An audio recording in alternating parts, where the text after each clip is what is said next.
है, ये एक AP गिवन है, इसकी हमें मिसिंग टर्म फाइंड आउट करनी है। हमें इसकी फर्स्ट टर्म गिवन है, मीन्स हमें A गिवन है, A इज 2, और थर्ड टर्म गिवन है, सेकेंड टर्म हमें फाइंड आउट करनी है। तो सेकेंड टर्म क्या होगी, A प्लस n-1, n हो गया 2, 2 - 1 into D, A plus D होगी। थर्ड टर्म जो हमें गिवन है, A प्लस n-1, n है 3, 3 - 1 into D, A plus 2D।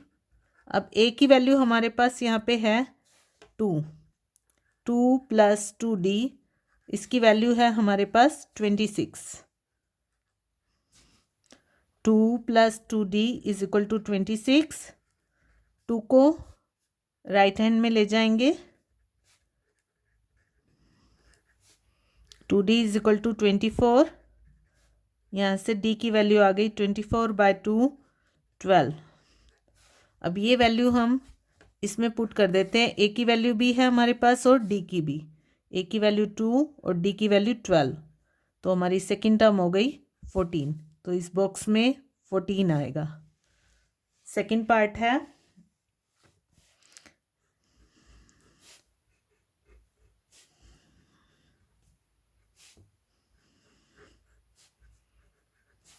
First term भी हमें गिवन नहीं है, तो A की वैल्यू भी नहीं है हमारे पास।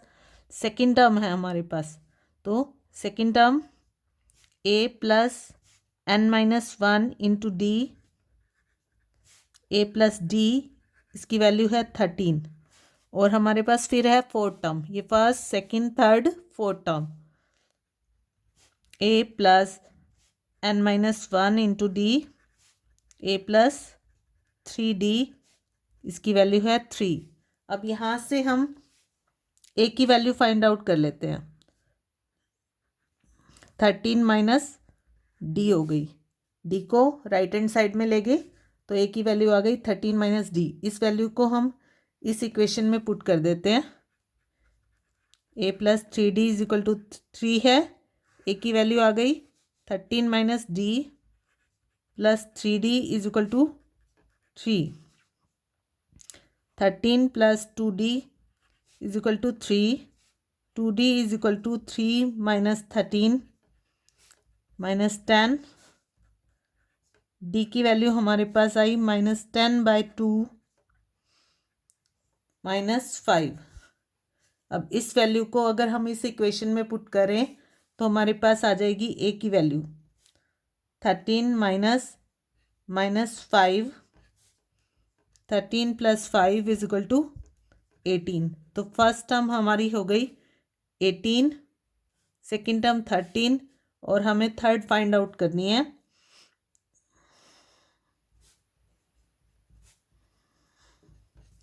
A plus 3 - 1 into D, A plus 2D, A की वैल्यू 18 और D की वैल्यू -5। ये रही 18 माइनस 10, 8, तो इस बॉक्स में आएगा 8।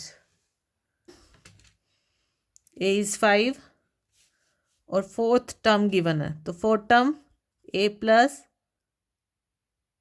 3D होगी, 9 इज टू 1/2, 19/2।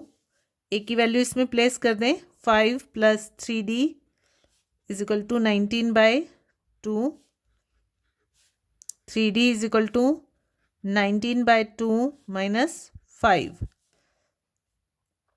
LCM ले लें, 2, 19 minus 10, 9/2, 3D is equal to 9/2।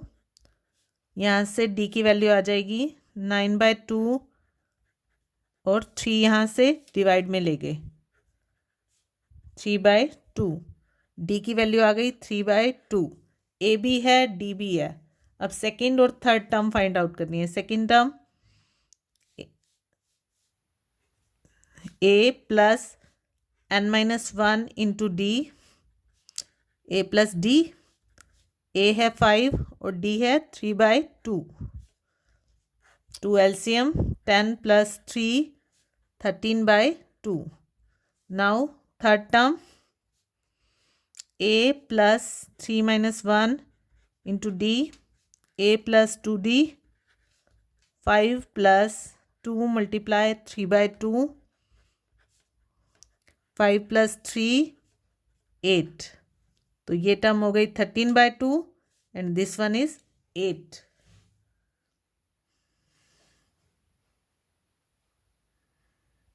Part 4 -4